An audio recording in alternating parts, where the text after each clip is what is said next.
بسم الله الرحمن الرحيم. الرحمن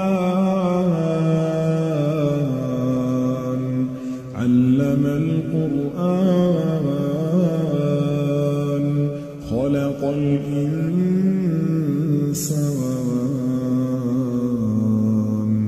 علمه البيان الشمس والقمر بحسبان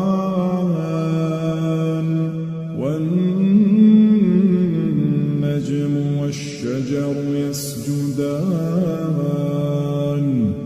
والسماء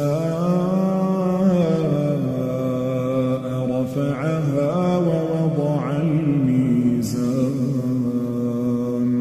ألا تطغوا في الميزان وأقيموا الوزن بالقسط ولا تخسروا الميزان والأرض وضعها للأنام فيها فاكهة والنخل ذات الأكمام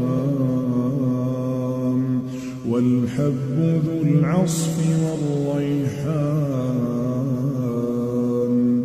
فبأي آلاء ربكما تكذبان